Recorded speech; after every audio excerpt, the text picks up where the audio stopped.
안녕하십니까? 저는 이제 37살이 되는 남자입니다.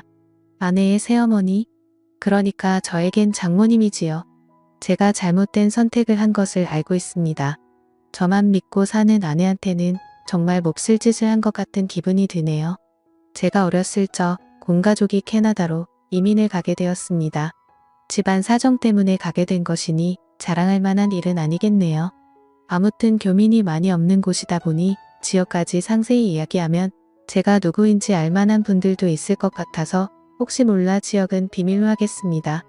캐나다 북쪽 어디쯤이고 교민 수는 그렇게 많지 않으며 눈이 자주 아주 많이 오는 곳입니다. 개인적인 상황이라 딱히 말씀드릴 필요까지 있는가 싶지만 이민 후 생활은 딱히 좋을 건 없었습니다. 아무래도 한국에서 고생을 한 게 있었기 때문일까 어머니는 이민 생활 시작 후 다른 사람을 만나 눈이 맞아서 야간 도주를 했습니다. 아직까지 연락 한 통 되지 않고요. 아버지 또한 이렇게 살아서 뭐 하겠냐며 이민 생활에 적응을 못하시고 저를 두고 혼자서 다시 한국으로 들어가 버렸고요. 제 나이 24살에 가족들에게 버림받고 혼자서 살아가게 되었습니다. 말씀드렸다시피 교민들이 많은 지역이었지만 그때는 한국 사람이 참 싫었습니다. 저를 이용만리 타국 땅에 오게 만든 사람들 와서도 저를 버리거나 저를 배신한 사람들 뿐이었으니 그럴만도 했죠. 그래서 최대한 한 명의 한국 사람들이라도 피해가며 살기 위해서 자금이 생길 때마다 조금씩 교민들이 사는 지역에서 멀어지기 시작했습니다. 그러다 보니 어느 깊숙하고 한적한 시골 동네까지 다다르게 되었네요. 2년 전에 직장에서 한 여자를 알게 되었습니다. 그녀는 제가 저 스스로를 고립시키게 만든 한국 사람이었습니다. 제가 싫다고 느꼈던 감정은 10년이 가까운 세월이 지나고 나니 변해 있었습니다. 아니 외로움과 그리움을 많이 느꼈던 걸까요? 당시 저보다 7살이나 어린 그녀였지만 그렇게 정서도 공유하고 말도 자연스럽게 통하는 사람을 만나게 되니 서로가 자연스럽게 서로에게 끌리기 시작했습니다. 그렇게 그녀와 가까워지게 되었어요. 연애를 시작한 지 얼마 되지 않고 부터는 그녀와 제가 한 집에서 동거를 시작하게 되었고 결혼을 약속하게 되는 사이까지 발전하게 됩니다. 식을 올리지 않아서 그렇다 뿐이지 이미 그녀와 제가 한 집 살림을 하면서 저희는 부부와 다름이 없었습니다. 언젠가부터 주변 사람들에게 그녀를 동거인이 아닌 저의 아내라고 소개를 하고 있었지요. 어느 날 퇴근을 하고 집에 들어오니 저보다 먼저 퇴근을 했던 아내가 누군가와 영상통화를 하고 있었습니다. 입고 있던 외투를 벗으며 슬쩍 아내의 핸드폰을 바라봤는데 핸드폰 안에서 아내와 대화를 나누고 있던 사람이 엄청난 미인이었습니다. 나이는 저와 살짝 비슷하거나 많아 보이기는 했지만 작은 전화기 화면 너머로 보이는 미모는 솔직히 말했을 때도 제 아내보다 훨씬 화려하고 아름다워 보였습니다. 누구보다 눈이 많이 오는 캐나다에 어울리는 창백하다 생각이 들 만큼 투명한 피부 그리고 그 피부를 더 새하얗게 보이게 만드는 어깨 뒤로 늘어뜨린 긴 검정색 생머리. 저도 모르게 시선을 떨쳐낼 수가 없더라고요. 그렇게 통화하는 아내 곁을 떠나지 못하고 있는데 아내가 아빠는 잘 지내 하면서 아버지의 안부를 묻고 있으니 그녀의 사촌언니 정도로 생각을 했습니다. 왜냐하면 제 아내한테 형제가 없는 건 제가 이미 알고 있었거든요. 그런데 그 말을 들으니 제가 아내에 대해서 모든 걸 알고 있다고 생각했는데 그녀의 가족 구성원조차 모르다니 내가 아는 게 아무것도 모르는구나 하는 생각이 들었습니다. 이윽고 통화를 마친 아내가 저에게 다가왔어요. 아내에 대해서 좀 더 잘 알아가야겠다 반성하던 차였으니 아내에게 방금 통화한 사람이 누구냐고 물어봤습니다. 그때까지도 저는 전화기 속 그녀의 미모에 반해 있긴 했지만 핵심을 갖거나 할 생각은 없었고 순수하게 아내를 알아가기 위해서 물어본 것이었거든요. 그런데 아내의 대답에 저는 더 이상 핵심을 가질 수도 없는 사람이란 거 알게 되었습니다. 저에게 놀라지 말라고 하면서 방금 자기랑 통화한 사람은 다른 사람이 아니고 자기 엄마라고 하더라고요. 말도 안 되는 소리 하지 말고 똑바로 말하라고 정색을 했습니다. 누가 봐도 젊은 사람이었고 아무리 많이 쳐도 내 또래밖에 안 되는 사람이 어떻게 당신 엄마냐고 한마디 했어요. 아무리 시집을 일찍 갔고 20살이 되자마자 아내를 가졌다고 해도 50이 가까운 나이일 텐데 아무리 봐도 나랑 비슷하거나 조금 더 어리거나 한 사람이 당신 엄마일 수가 없다고 했습니다. 그런데 아내는 제 반응에 재밌다는 듯이 웃더니 그 자초지종을 설명해 주었습니다. 아내는 홀아버지 밑에서 자라왔다고 합니다. 친어머니는 자신이 어릴 때 돌아가셨다고 하고요. 아내가 대학교 입학을 준비하기 위해 봤던 과외가 있었는데 지금 엄마는 그때 자기를 가르쳐주던 과외 선생님이랍니다. 언젠가부터 두 사람이 부쩍 가까워지더니 자기가 대학교에 합격하고 나서는 아버지가 과외 선생님이었던 지금의 엄마와 재혼을 하기로 했다 통보했다더군요. 또래의 새어머니를 맞으면 기분이 어떨까 했는데 아내도 아버지가 혼자서 오랫동안 외로워하는 걸 봐왔고 새어머니인 그녀조차도 같이 동고동락하며 대학교 입시를 준비하는 걸 도와줬던 사람이었으니 그렇게 거부감이 들지 않았다고 하더라고요. 오히려 아버지의 재혼을 환영해줬다고 합니다. 그리고 새어머니인 그녀도 아내를 사랑으로 감싸주었고 친구이자 언니이자 엄마로 재혼 후에도 아내에게 지극정성이었다고 말해주더군요. 아내도 저희 말에 우리가 같이 한 지가 벌써 몇 년인데 이런 개인사도 말을 안 했다니 세상 미안하다며 다시 전화기를 들어 자기의 새엄마를 저에게 소개시켜 주었습니다. 작은 핸드폰 너머로 보이는 그녀의 모습은 아까 봤던 대로 정말 아름다웠습니다. 이번에는 먼 발치가 아니라 코앞에서 보고 있는데 요즘 핸드폰 화질이 좋다 보니 코에 있는 점까지 또렷하게 보이더군요. 그녀가 눈웃음을 치는데 저도 모르게 속에서 뭔가 불타오르는 게 느껴졌습니다. 그녀를 장모님이라고 부르려는데 입이 잘 떨어지지가 않았습니다. 인정하기 싫다기보다도 저와 비슷한 나이대의 여자에게 그런 호칭을 써도 되는가 싶은 생각이 더 컸어요. 아내는 저녁 준비를 하고 있을 테니 자기 엄마하고 통화 좀 하고 있으라고 하고는 주방으로 향했습니다. 어색해져서 전화를 끊어야 하나 말아야 하나 하고 있는데 전화기 너머 장모님도 알 수 없는 미소를 지으며 저를 바라보고만 있었습니다. 두 사람 사이에 그 어떤 말이 오가지 않았지만 저는 그녀에게 집중을 할 수밖에 없었습니다. 그녀의 앙담은 입술과 지을 듯 말 듯 티도 안 나게 미소 짓고 있는 모습과 그 눈빛에 저도 모르게 그녀에게 거역을 할 수 없겠다는 생각을 했기 때문입니다. 정말 두 사람 사이에 서로 말 한마디 오가지 않았지만 어색함에 조금 불편함을 느끼던 차였습니다. 아내가 저녁 준비가 끝났다고 이제 그만 전화를 끊고 오라고 하더군요. 식사 때문에 정중하게 이만 전화를 끊겠다고 말하는데 그녀가 저를 불러 세우며 저희 개인 연락처를 물었습니다.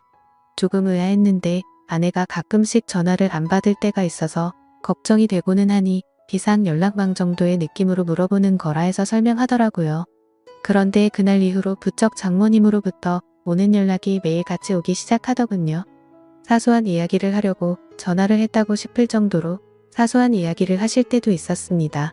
저도 싫지만은 않았기 때문에 그 전화에 대해서 그 어떤 의문도 갖지 않았습니다. 겉으로 보이는 외모 때문인지 저에게 전화를 걸어오는 장모님을 장모님이라고 부를 수가 없었어요. 차라리 누나라고 불렀으면 불렀지 도무지 입이 떨어지질 않더라고요. 그녀도 저를 사위라고 부르는 일은 없었습니다. 하루는 아내가 같이 있는데도 계속 저에게 전화를 걸더군요. 연락을 받으니 또 전화를 끊을 생각을 하질 않아서 부담스러워하고 있는 상황이었습니다. 그래서 어떤 날에는 아예 밖으로 나가 전화를 받기도 했습니다. 왜냐하면 그때쯤부터는 장모님도 아내의 안부를 위해 거는 전화가 아니라 지극히 개인적인 용으로 전화를 걸어 저랑 대화를 나누는 사이가 되어 있었기 때문입니다. 남들 들려주기에는 조금 민망한 대화를 나누고 있었기에 아내가 잠깐 뭔가 준비하는 틈을 타서 밖에 나가서 다시 전화를 받았습니다. 한참 장모님이 전화기 너머로 하는 말에 정신이 빠져 한참 열이 올라있는 상황이었는데 아내가 뒤에서 저를 툭 치더라고요. 깜짝 놀라서 정말 그 자리에서 쓰러질 뻔했습니다. 아내가 누구랑 통화를 하길래 밖에서 전화까지 하고 있냐는 말에 당황을 했어요. 재혼한 젊고 예쁜 너네 엄마라고 말을 솔직하게 해줘야 하나 그런 고민을 하고 있는데 장모님이 자기가 해결하겠다고 아내를 바꾸랍니다. 저는 이제 다 들켜버린 거구나 하고 망했다는 생각을 하고 조마조마해하고 있었습니다. 전화를 넘겨받은 아내도 처음에는 조금 심각한 표정이었는데 전화를 받고 얼마 지나지 않아서 얼굴이 활짝 피더라고요. 저는 오히려 더 의심을 사지 않을까 했는데 장모님이 무슨 말을 해서 아내의 기분을 저렇게 좋게 만든 건가 싶었습니다. 저는 두 사람이 무슨 이야기를 하는지 알 방도가 없으니 답답하기만 했어요. 통화가 끝난 건지 아내가 저한테 전화기를 건네줬고 저한테 어떻게 말도 없이 그럴 수 있냐고 묻더라고요. 장모님이 무슨 이야기를 했는지 모르는 상황에 아내 입에서 나온 말에 저도 억장이 무너지는 것 같았습니다. 이제 다 끝났구나 싶었는데 아내가 저를 와락 안아줬어요. 어떻게 돌아가는 상황인지 모르니 당황스러웠는데 아내가 기뻐하면서 하는 말이 장모님이 대충 전화로 저와 아내의 결혼식에 대해서 물어봤다는 말을 했다고 하더라고요. 그리고 일단 캐나다에서 작게 결혼식을 올리는 게 어떻겠냐며 장인어른과 장모님이 캐나다에 방문을 하겠다고 했어요. 아내는 들떠서는 기뻐하며 저보고 속이 깊은 사람이라고 했습니다. 제가 아내가 친엄마처럼 여기던 사람과 전화로 뭘 했는지도 모르고 그렇게 기뻐하는 모습을 보니 미안해까지 했어요. 아내는 캐나다에 살면서 젊은 시절에 웨딩드레스 입는 건 포기하고 있었는데 정말 고맙다며 엄청 감동한 눈치였습니다. 왜냐하면 제가 군입대 때문에 다시 한국으로 들어가기 조금 어려운 상황이라 한국에 들어갈 방법이 따로 없어서 가지고요. 아무튼 그렇게 갑작스럽게 결혼식을 준비하게 되었고 몇 달 지나지 않아서 장모님과 장인어른이 비행기를 타고 이 지역으로 도착하게 되었습니다. 아내는 오랜만에 가족들을 만난다는 생각에 기분이 한층 업되었고요. 저는 하지만 속으로 오만 가지 생각이 들었습니다. 장모님이 또 어떤 돌발 행동을 해올지 몰랐으니까요. 공항에서 실물로 처음 만난 장모님은 손바닥만한 전화기 화면 속에서 보던 것보다 훨씬 아름다웠습니다. 키도 크고 화장이 진하긴 하지만 그만큼 더 새하얀 피부가 강조되었어요. 제가 좋아했던 검은색 머리는 파마를 해서 두꺼운 웨이브를 지게 만들었더라고요. 하지만 도무지 10시간이 넘는 장거리 비행을 하고 도착한 사람이라고는 생각이 들지 않을 정도로 장모님은 아름다웠습니다. 아내가 아무리 장모님을 언니이자 엄마로 생각한다고 한들 친아버지인 장인어른 만큼은 아니었나 봐요. 공항에서부터 계속 아내는 아버지 옆에 달라붙어 떨어질 생각을 하지 않았습니다. 덕분에 어디를 가더라도 어디를 걷더라도 제 옆에는 항상 장모님이 같이 있었고 그만큼 저는 장모님과 또 시간을 보내게 되었어요. 두 사람이 못 듣는다는 걸 확신하는 자리에서는 장모님이 저를 실제로 보니 어떻게 해주고 어떻게 해버리고 싶다 뭐 이런 식으로 짓궂은 농담을 하는데 정말 저도 부끄러워서 고개가 들어지지 않더라고요. 두 사람은 2달이라는 꽤나 긴 장기 일정으로 놀러 오게 되었습니다. 그동안의 결혼식 준비며 본식도 올리고 있는 만큼 여기 구경도 하다가 가려던 계획이었던 것 같아요. 처음 2주는 시차 적응 때문에 아무것도 못하더라고요. 새벽 출근이 있어서 일찍 일어나서 보면 1층 거실에서 창밖을 바라보고 있는 장모님을 매번 마주치게 되었습니다. 물론 집안에 모두가 있었기 때문에 저도 그만큼 조심조심해야 했어요. 장모님도 그걸 아는지 살짝 다가와 제 손을 잡는 건 말고는 아무것도 하지 않았습니다. 그리고 두 사람이 시차 적응이 완전히 끝난 첫 주말이었습니다. 밖에 대설주의보가 내려와 있는데도 아내는 가족들과 나들이를 가고 싶다고 하더라고요. 장모님은 몸 상태가 조금 안 좋다고 해서 집에 쉬게 되었고 저는 아내와 장인어른을 따라 밖에 나오게 되었습니다. 차로 한 20분쯤 이동했을 때 장모님한테서 아내에게 전화가 왔어요. 눈도 많이 온다고 하고 혼자 있는 게 조금 무서워서 그런데 그냥 오늘 나가지 않으면 안 되냐고요. 아내가 아쉬워하는 분위기였지만 하는 수 없이 차를 돌려서 돌아오기로 정하려고 하던 찰나였습니다. 아내가 집에다가 저를 내려줄 테니 저라도 집에 있어달라고 하더라고요. 아버지랑 꼭 나가고 싶다고 하면서요.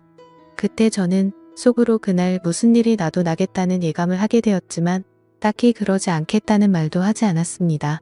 집에 오는 길에도 눈발을 꽤나 날리기에 집에 도착하면 아내가 그냥 나가지 말자고 할 수도 있겠다는 생각을 했는데 그렇지 않았어요. 정말 저를 내려주고 두 사람은 다시 출발하더라고요. 솔직히 마음속에는 제가 집에 들어가면 큰 일이 나겠다는 생각이 들어서 갈까 말까 많이 망설였습니다. 그런데 눈이 너무 내려서 결국 집으로 들어갈 수밖에 없었어요. 집 안에 들어가니 장모님은 거실 소파에 누워서 잠에 들어 있었습니다. 잠자는 모습이 참 아름답더라고요. 그래도 이렇게 주무시고 계시니 다행이다라는 생각이 들었습니다. 이불을 꺼내와 자고 있는 그녀 위로 덮어주었고 소파에서 잠든 그녀를 뒤로하고 저도 방에 들어가서 잠을 청했습니다. 한두 시간쯤 잠을 청한 것 같은데 아내한테 전화가 왔어요. 결국 제 예상대로 눈 때문에 갇혀서 이틀 정도는 오도 가도 못하게 되었다는 소식을 전하더라고요. 저는 그 말을 들었을 때 이미 모든 걸 포기해버렸습니다. 이틀이라는 긴 시간은 제가 제 의지로 저를 다스릴 수 있는 시간이 아니라고 생각을 했어요.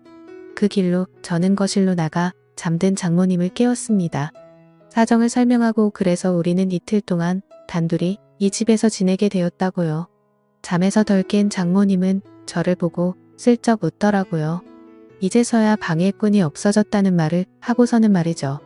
사실 장모님은 제가 어떻게든 기회를 만들 줄 알았는데 그러지 않아서 답답했다고 하더라고요. 오늘 짧게나마 같이 있게 된 줄 알았더니 이렇게 길게 같이 있게 될 줄은 몰랐다고 하면서요. 저도 이 상황을 기대하기는 했지만 그렇다고 마냥 이 상황을 즐길 수는 없었습니다. 저 때문에 결혼식까지 포기했던 아내 생각을 하면서 아내에게 죄책감 또한 가지고 있었기 때문에요. 그래서 제 옆에 너무 가까이 붙는 그녀에게 너무 가까이 서 계신 것 아닌가요? 라고 말을 했더니 그녀가 제 입을 틀어막으며 오늘만큼은 장모님이 아니라 그냥 누나가 하고 싶다고 누나라고 불러달라고 하더라고요. 그날 장인어른이 집에 들어온 건 예상했던 이틀보다 빠른 다음 날이었습니다. 문이 열리는 소리에 정말 쏜살같이 재빠르게 제 방으로 뛰어서 도망을 가버렸죠. 장인어른이나 아내는 당연히 장모님과 저 사이에 그런 일이 있었을 거라고 생각하지는 않은 눈치였습니다. 두 사람 다 그냥 눈이 얼마나 왔는지만 이야기하지 저와 장모님이 둘이서 집에서 뭐 했는지는 관심도 없었으니까요. 장모님은 그날 저를 따로 불러내서 또 폭설이 오지 않는다면 어제의 일은 가족들을 위해 우리만 간직하자고 말을 해왔습니다. 그렇게 정말 거짓말같이 더 이상 눈은 내리지 않았고 예정대로 집 근처에 있는 성당에서 두 분의 축하 속에 아내와 저는 결혼식을 올렸지요. 저는 아내에게 비밀을 간직한 채 결혼 생활을 이어가고 있습니다. 장모님은 귀국한 날 이후로 저에게 개인적으로 연락하는 일이 많이 줄어든 상태입니다. 한 번은 장모님과 영상통화를 하고 있을 때 제가 귀국 얘기라도 하면 장모님이 우리 사이가 보고 싶다면서 자기는 캐나다에서 눈이 많이 오던 그날이 아직도 기억이 난다고 하십니다. 저는 그때마다 등줄기에 식은 땀이 흘러내리기는 하지만 아내는 정말 그때 눈만이 왔다며 맞장구만 쳐주고 있고요. 아내에게 이런 걸 숨긴 채 제가 과연 행복한 결혼 생활을 이어갈 수 있을지는 잘 모르겠습니다. 저도 가끔씩 장모님이 보고 싶을 때가 있거든요. 그래도 이겨내고 한번 살아보려고 합니다. 감사합니다.